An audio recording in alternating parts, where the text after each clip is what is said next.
Good morning, students. So today we are supposed to discuss the topic. It is one of this very important topic, that is mechanism of muscle contraction. Right? Mechanism of muscle contraction. So the previous class we discussed about the structure of the skeletal muscle, right? So especially we said about this, the structure of the skeletal muscles consists of this major filaments, that is thick filament as well as a thin filament, right?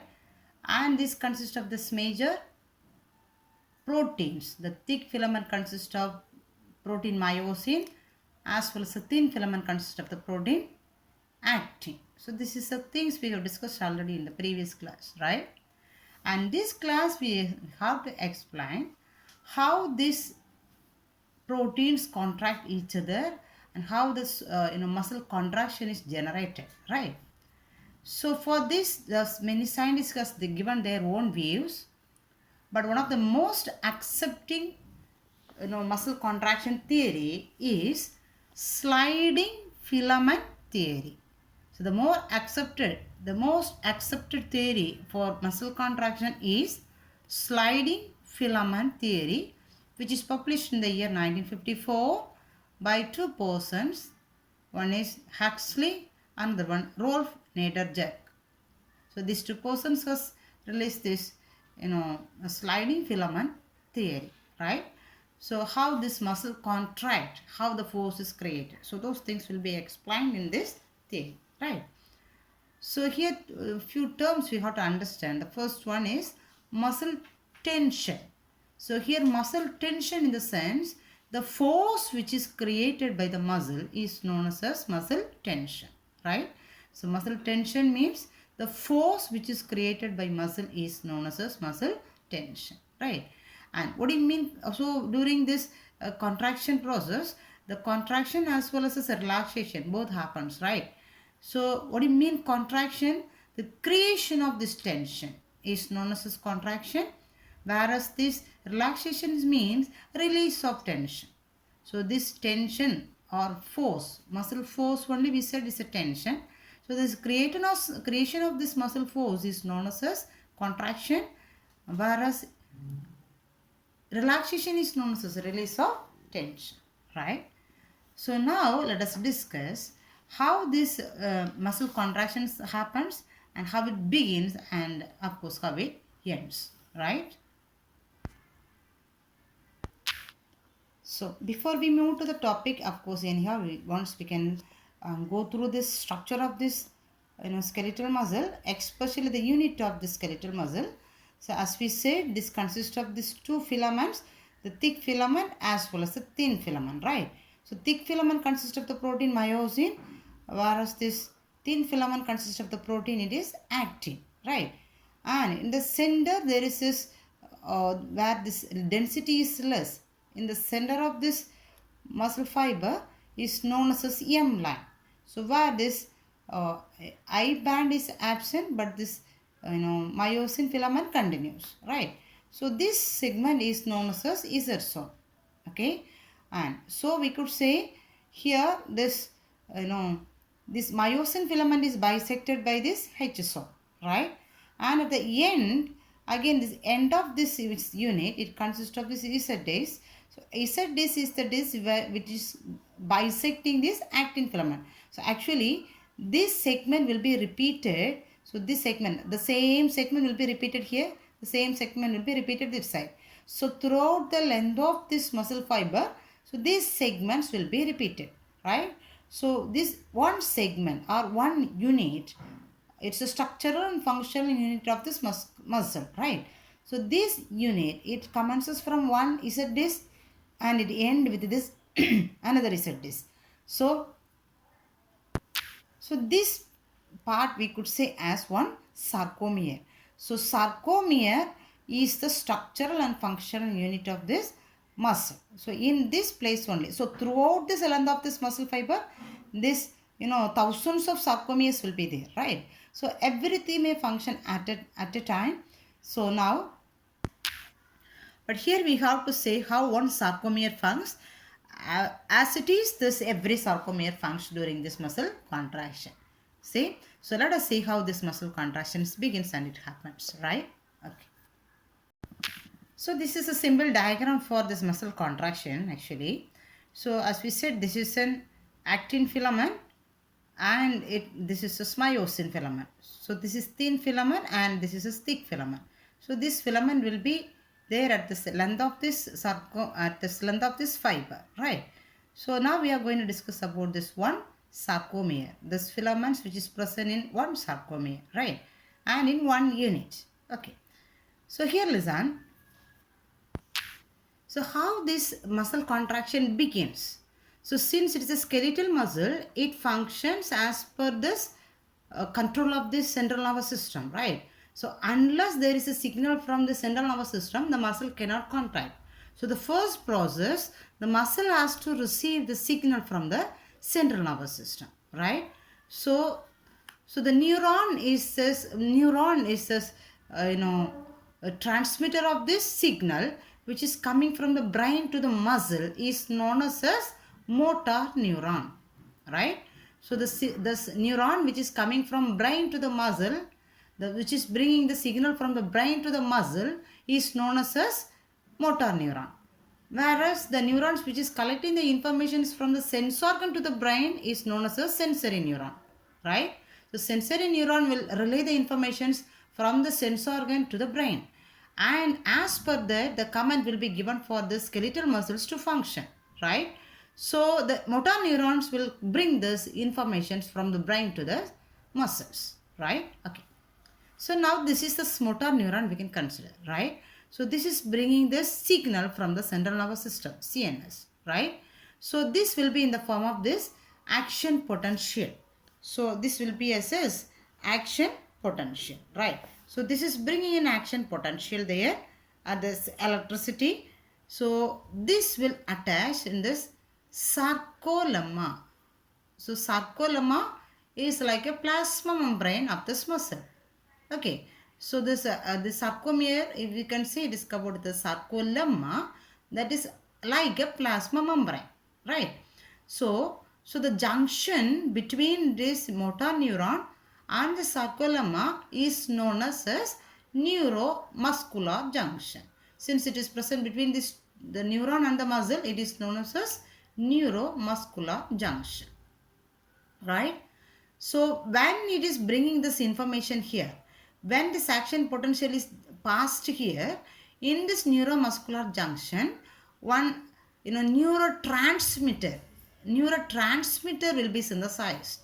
So what do you mean neurotransmitter?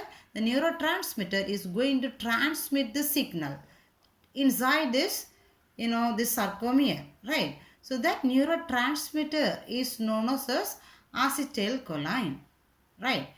Acetylcholine. When acetylcholine is synthesized here this will produce a calcium ions, right? So this will generate this calcium ions, right? The calcium ions will be generated.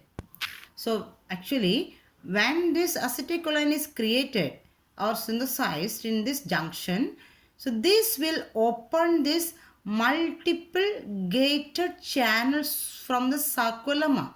So this gate will open, many gates will open in the sarcolemma for the transmission of this acetylcholine. So this acetylcholine has to be transmitted inside. Okay, so through these T tubules, so the previous class we said is a T tubules is the extension of this sarcolemma. So through the T tubules, these impulses will be transmitted, right? So how it will transmit? This acetylcholine will open the gate here. Multiple gated channels, they said. This is the channel. Through this channel only, these impulses will be transmitted. So when it is transmitted, the sarcoplasmic reticulum. Have you heard? I said in this previous class that what is sarcoplasmic reticulum? It's like an endoplasmic reticulum of the cell. So here the sarcoplasmic reticulum will be there. The sarcoplasmic reticulum will generate this calcium ions, right? Calcium ions. So that calcium ion will activate. So it is moving inside here.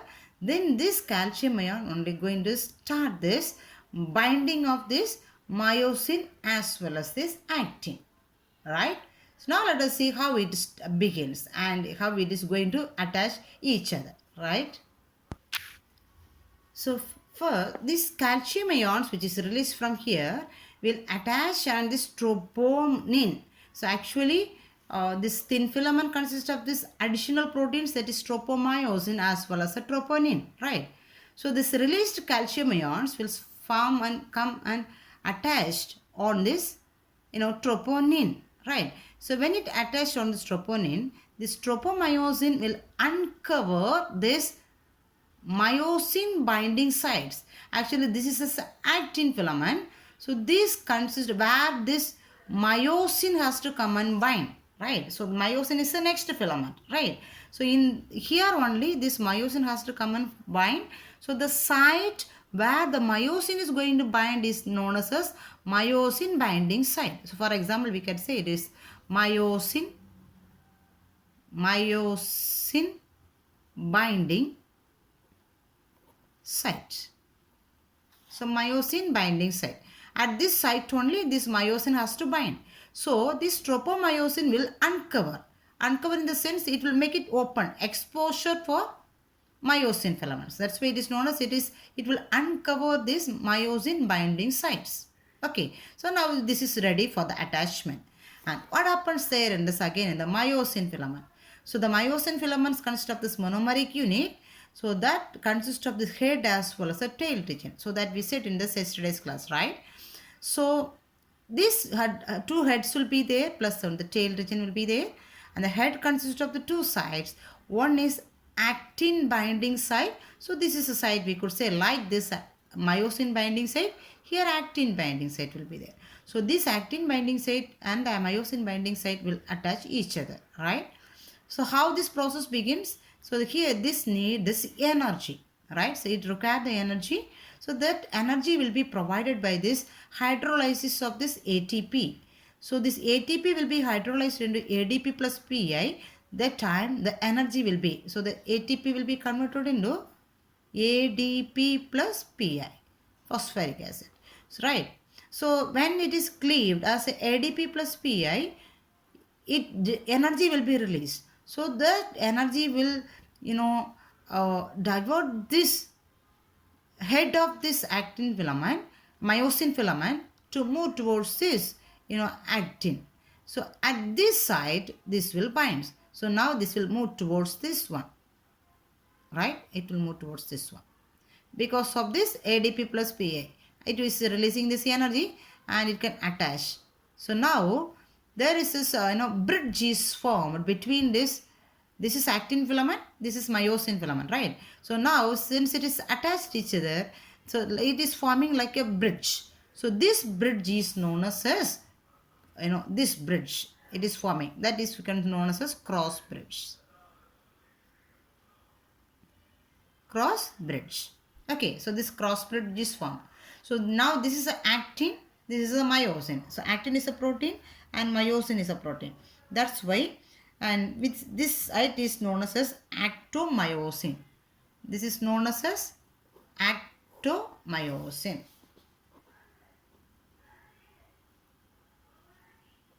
Right? Since actin is there as well as myosin is there. So we could say it is as actomyosin. Right? So now it is attached here. Right? Just listen.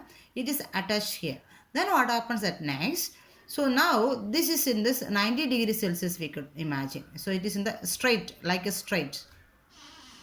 Right? Now it is in this 90 degree position. It is in the 90 degree position now. Right? Then what happens? This will, bend into 45 degree. So which means this will bend here. If it will slightly, it will bend here. So when it bends, this degree, they said it's the 45 degree. When it becomes 45 degree, this actin filament, so this actin filament just it will move forward. Understand? So now it is it's in a straight line. It is attached here, right? So when it bend, this actin filament will move little forward, right? So afterwards what happens? This ATP will come and find here. So this energy is released. So again it will come to its original position. right? It will bend as here, like its normal position. Then what happens again? This process begins. Then ATP will be cleaved as ADP plus PA. Then energy will be produced. Then it will go and bind with this. Since it is moved forward, it will go and bind with the next actin site. Okay. So what is the next process? Again it will bends. When it bends, this will be more little more fast, one step forward. Okay. How it will remove? Because this ADP plus PA is removed from here. This energy is over. So again it will come to the original position. So right, like us or in this in this water, when this boat moves, the people say they will move one in instrument, right, to push this water backward. That is known as oar. So like a oar, it will be it will be pushed. So this actin filament is moving one step forward. So by this method, actually this contraction happens. When it moves here, likewise the whole sarcomere throughout the length of this muscle fiber is moving forward, right? So how it happens, listen. So look at this sarcomere figure, right? This is sarcomere. So as we said, this is a thin filament and this is thick filament, right? So from the thick filament only, the head will move towards this actin filament. So just imagine in both the sides, the head will move here, attach here, and like a stroke. So when it is moving from the 90 degree to 45 degree, that is known as a power stroke. That is known as power stroke. One force is given. That is known as power stroke. So this will, from this myosin filament, it will attach in the actin filament. So when it's bent forward as 45 degree, this both the actin filament will move towards this M line. So this is the M line. Am I right? So these two will move towards this M line, right? So here you have to notice one thing. During every movement, so every stroke or power stroke, this myosin filament remain constant. The thick filament remain constant. This is not contracting. Meanwhile, this thin filament only is moving towards this M line, right? And listen, one more thing. So this is the M line and this is the Z line, right? So this is Z, this is Z, and this is M. So this both I filament is moving towards this M line by this power stroke. So what will happen? Say the whole Z lines is moving inside, right? So that's why they said it is sliding over. So this I band will slide over on this myosin filament. So this thin filament slide over on this thick filament, right? So that is known as sliding filament hypothesis. Okay, so this they have explained as is this process, entire process they explain as a figure that we can see. So this is the first step, listen. So this is thin filament as well as this is a thick filament, right? So the thick filament consists of this monomeric unit and the monomeric unit consists of this head as well as a tail. And this is a thin filament, and in the first step, as we said, and this neuron will bring the signal. Motor neuron will bring the signal. When it brings the junction, we said it's a neuromuscular junction. In the junction, acetylcholine is released. When acetylcholine is released, it will open the gates in the sarcolemma, right? The sarcolemma, the gate will be open. Then the acetylcholine move inside. Then the calcium ion will be generated. The calcium ion will bind on this tropomyosin, right? And so this is beginning process. Then what happens at first? This myosin filament will move and attach here towards this actin binding site of this actin filament. How it attached? Because ATP will be hydrolyzed into ADP plus PA. During this process, this head will move and attach. Myosin head attached with this actin. Understand? This is first process for this movement. Okay. And what will be that? The next. So this is the second process. What happens again there? This ADP plus PA will remove from there. Okay. So what happens? This will bend. The head will bend from 90 degree to 45 degree. Okay. So when it bends, what happens there? This actin filament will move forward. Right? So this is the second step we can say. It is moving towards this M line as we said like this. Right? Okay. And this is the third step. What happens again? The ATP go and bind here. So again, it started to move towards this, binding site. So the ATP, again it will be hydrolyzed into ADP plus PA. So the energy will be generated. So again it will others move towards this, actin filament, right? So those, when it is removed, when ADP plus PA is ATP attached here, so this cross bridge will be splitted off, then it will come again to the original position. Okay, then there is this next step is, and this is the fourth step. Again ATP is hydrolyzed into ADP plus PA, then it the energy is released, then it moves towards this actin with this 90 degree Celsius, right? So this process continues. Actually this process continues until this motor neuron is giving the signal. So what do you mean by this? Until the motor neuron give the signal, acetylcholine will be released. So this gators, the sarcolemma gator will be opened. So the calcium ion will be generated and it will bind on the tropomyosin, right? So every processes will be going on continuously until this signal comes from this motor neuron. So until the muscle contract, until the need of the muscle contraction, the signal will be given. So when the process over, the signal will be stopped from the central nervous system. So what do you mean? Oh, the process is over. So this, since the signal is not there, potential is not there, acetylcholine will not be secreted and calcium ion will not be secreted, and it will come to the relaxation state, right? Okay, that's all about this mechanism of muscle contraction, right? So look at this first figure. So before contraction, it will be the original position of this sarcomere, and after contraction, it will slide over each other. So that will be like this. Listen. So this I band will slide over each other on this A band, right? Thick filament. So this is so when it pull it each other towards the CM line, the total sarcomere is pulled each other, right? So the total is a disc is moving, pulled each other inside. So the muscles contracts. So likewise, so throughout the length of this muscle fiber, everywhere the contraction happens. Understand? Okay. So that's all about this muscle contraction. So the next one is regarding the types of muscle contraction. So there are also varieties of contraction. Types of contractions will be there because as per this work which we do, for example, for working or walking or running or for sleeping, so this force we apply may change. Okay, so as per that, this muscle contraction, as per this length of this muscle also change. So as per that, it will be divided into two types, that is isotonic contraction as well as isometric contraction. So the first one is isotonic contraction.